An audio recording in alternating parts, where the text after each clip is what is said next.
My gosh, you guys, a lot of people hate Mike Florio. Mike Florio has pissed off a lot of fan bases. He famously said he was skeptical of Brock Purdy. Why? Because his name rhymes with Brock Turdy. I think when you think of a franchise quarterback, you think of Joe Montana, Dan Marino, right? Brock Purdy is just kind of a weird name. It doesn't sound like a franchise quarterback name. Purdy's a little too close to Turdy. I just think people have a hard time looking at that name and saying that's a franchise quarterback. I know when I first saw that name, that easily is the most ridiculous point you've ever made. Yeah, a lot of 49er fans, that pissed off a lot of 49er fans. In addition to that, people just think he's a lib. A lot of people just think Mike Florio is a lib. But here he is, stopping Chris Sims from talking about Trump being all over the Epstein files. Again, I just think it's hilarious that everybody else in the country gets held accountable for this, except for the guy that's the number one person that should be held accountable, which is the guy at the top of the country. No, it's okay to say that. It's okay to say that. Well, I mean, come on. I mean, it couldn't be more obvious and glaring and trying to deflect and do that. Yeah, I'm here. And that's got ridiculous. We're seeing people be held accountable to a standard where I go, wait, shouldn't the president be the ultimate held accountable guy? So there you go. I'm just going to say. Yeah, because what happened was, Mike Florio was just pointing out that the Giants owner, the New York Giants part owner, was all over the Epstein files. And he was trying to hold him accountable. But for whatever reason, Chris Sims comes in and he's trying to say, hey, wait a minute, Trump is all over the Epstein files. How come he's not being held accountable? Why isn't he being held accountable? And Mike Florio rightly shut it down.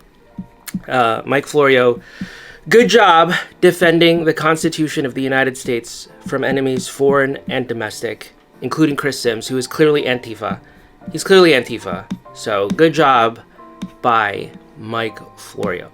Now, let's do some watch identification. Here is the Dodgers Nation guy. The next big takeaway I want to get into, and it's one that I think was one of the biggest revelations of the afternoon, and that is that Mookie Betts, his goal is to stay at shortstop for the remainder of his career. Ask Mookie, does he want to win Gold Glove this season? And does he? Dodgers podcasting, it turns out, pays really well. Here he is with what looks to me like a black and gold two-tone Submariner. A beautiful watch, reference number 126613LB. Well, it wouldn't be LB, it would be LN. So, 126613LN, or the older reference 116613LN. So there you go. Beautiful watch by the Dodgers Nation guy. Now, this young lady looks to be wearing what appears to be an Oyster Perpetual. It looks like an OP, but if you look closely, if you zoom in there, the hands are dark, which I don't believe is I don't believe there is an OP with dark hands. So if I had to guess, I think this is a fashion watch. I think it's a fashion watch made to emulate the silhouette of the Oyster Perpetual. Nevertheless, it looks good. It looks good. If you don't eat food like this, you're really... Oh wow, these guys are straight up eating goat out of the ground. 3.5 week old goat. Can you do that? Oh boy. Wow. If I tried to create fermented goat by burying it in the dirt for 3.5 weeks, would that be edible? Oh man, my first time. Short answer? No. Please do not eat that. What you're describing is not fermentation. It's uncontrolled decomposition. Fermentation works because you create a very specific environment where good microbes, like lactic acid bacteria, outcompete everything else. That requires clean starting material, controlled salt ratio, oxygen control, known temperature range, a container that limits contamination. All right. But burying salted meat in soil does the opposite. Soil is loaded with Clostridium, botulism You can have like a spores. sip of milk. It's fine.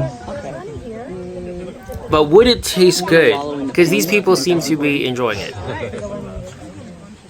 Honestly, it wouldn't taste like fermented anything. Yeah. It would taste like advanced rot.